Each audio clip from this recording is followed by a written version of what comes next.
I was actually checking yesterday and today to see if there's any updates to those drone laws with the interim orders, and it doesn't seem like there is. So I guess we're here with the same ones as usual. Although I was still looking for the permanent change. Where are they?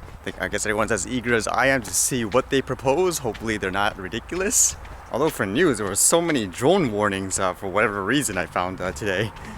I did hear this one interesting or weird piece of news which kind of made me think of, I guess, people making laws and all that of things they don't actually use, like just based on, I guess, secondhand information, like just from what you read out there as opposed to experiencing yourself. And there was one about this, a vlogger apparently, and she was promoting health.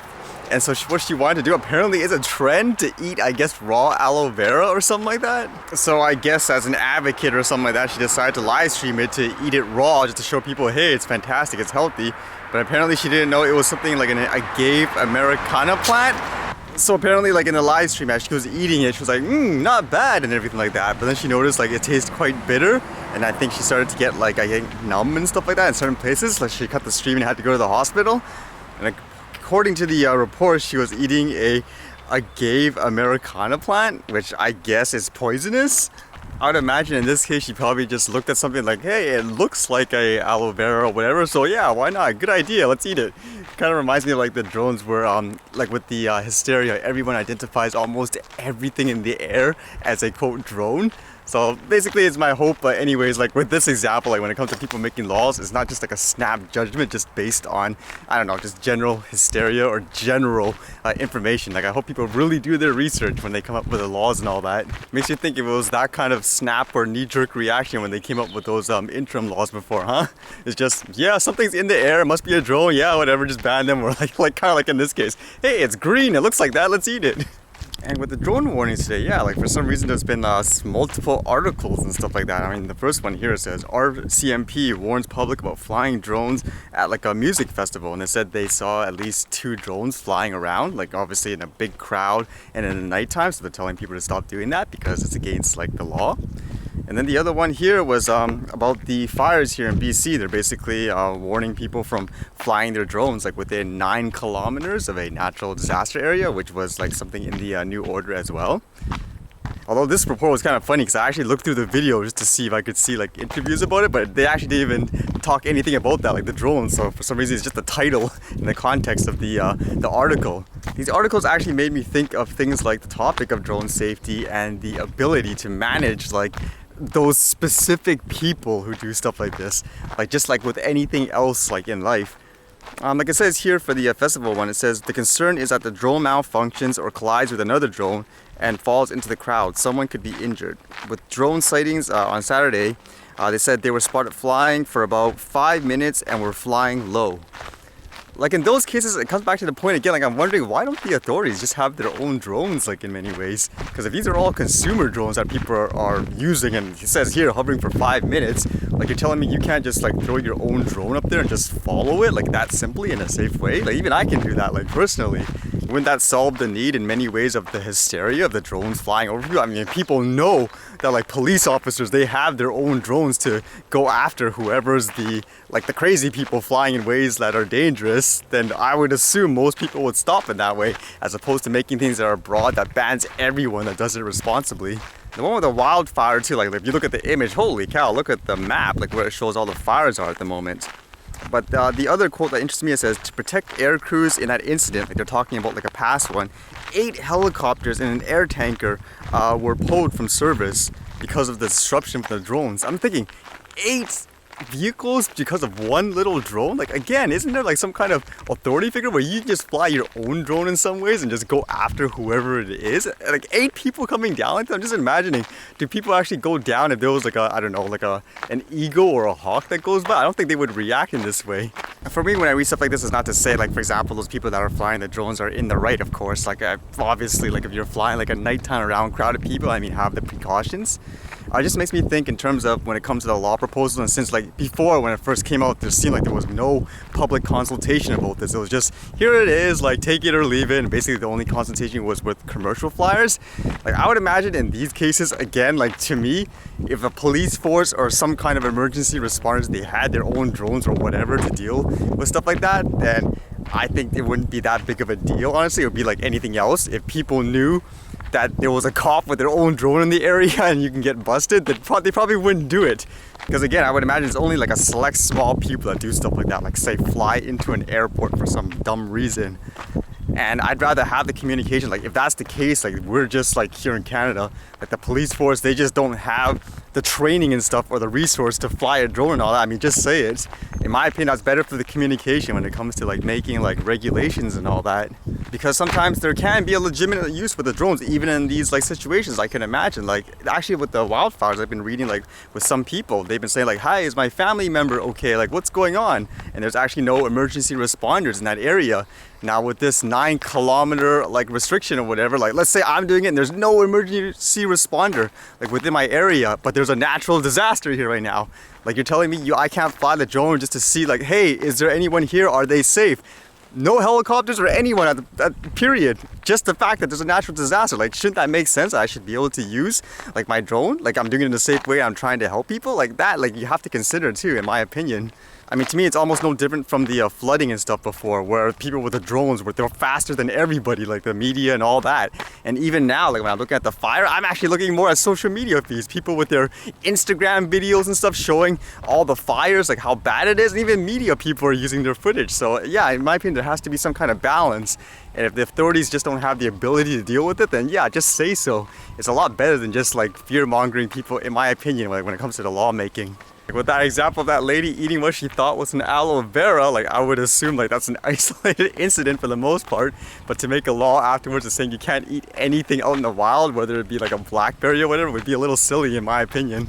Actually, since it's kind of cloudy today, not as super bright, and we've been talking about, I guess, filters yesterday, I'll use a polarizing one today so you guys can kind of see the difference, because I've been using the ND32 for a lot of the past ones recently.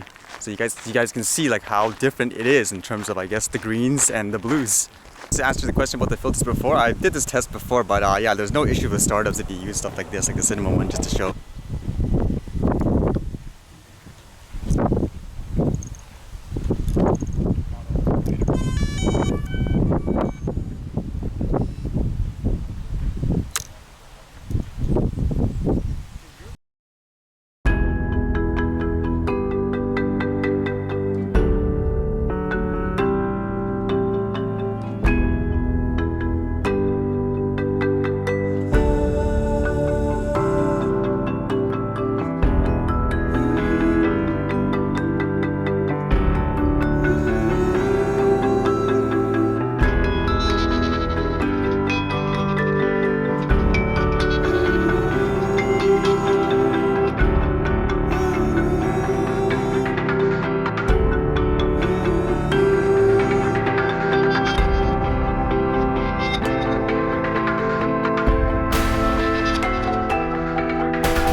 Dual plane action here.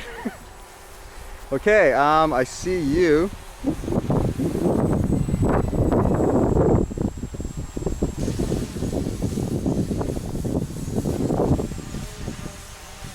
So what kind of aircraft is this? It's a Sport Cub S2. I don't know what to say anymore.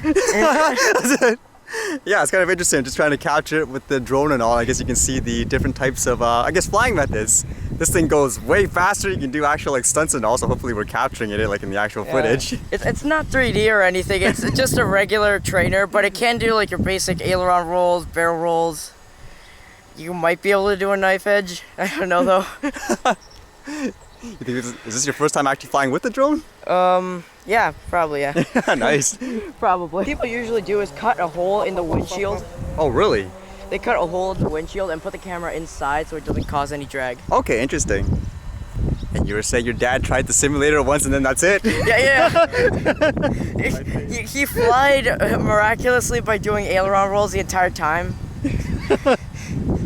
I guess that's what makes people afraid of this stuff, right? They crash in the simulator and that's it. I don't want to fly anymore. Honestly, that's the thing. The simulator isn't really that stressful because it's actually kind of funny. You crash in a really weird way, you reset. Indeed. It's just like, oh crap, I'm so dumb. When you're actually out here, it's just like, oh no, what am I gonna do here? But sometimes it just does not want to climb. Yeah, I probably will. You've been there up for 19 minutes so far. Yeah, I'm gonna bring it in and check the battery. Okay. Where do you? Oh, you're landing. It always does. It always does that. It always does that.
What the hell happened to the wind system? I hope that's a good sign. No, that's not a good sign. Oh, there we go.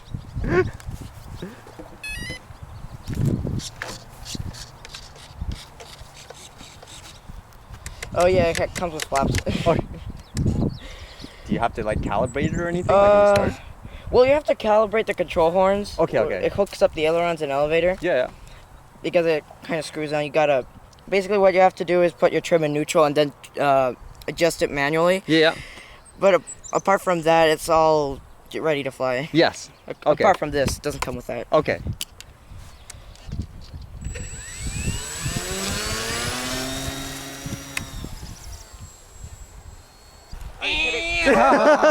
Did it again! What you call a normal landing? Standing on it, just like, will I do it? Will I do it? By the way, something for anyone that gets this. Yeah. Put like coat hangers on it because the wire for the wheel is super weak. Yeah. Like it's strong if you pull on it, but on landing it always bends back. Okay. So drill some holes. Well, they're already holes, but drill them a bit bigger. Stick a coat hanger in there, glue it here, and it's really sturdy. Wow. So you pretty much have to know how to build this stuff when you fly it too, just to maintain it. Well, maintaining isn't really the proper term. It's more like crashing it every day. Okay. And this is what's the model is it? Sport Cub S2. Okay. Yeah, well, my dad grabs it a little hard. That's why this is here. But He blames the dad. I blame you. I blame you. You want me to play now? It is a guilty face. Well, that was fun and unexpected. That was actually my first time flying with a model aircraft person too. Basically, when we were flying it too, I think people don't look at that. Like, we've tried to be like really safe too. Like, we're trying to communicate with each other. Like, where are you? How are you? You don't just go like recklessly when you fly. Or at the same time, like, there's people there that fly just for fun too. And, you know, stuff like that should be okay. Funny enough, that's kind of the practice that I need in terms of the drone, like trying to follow fast objects with the cameras and all that. So it's kind of funny that kind of gave me the practice that I needed as well. And hopefully, I guess that first-hand user experience with the model aircrafts that helps some of you guys who are into like that instead, like buying those type of equipment. It's kind of the interesting contrast though from things like a quadcopter to that in terms of the way it flies, it lands, and all that. Like when you say, oh, no way, that's normal, the way it lands. If that ever happened with a drone, I'm like, oh no. All right, see you guys later.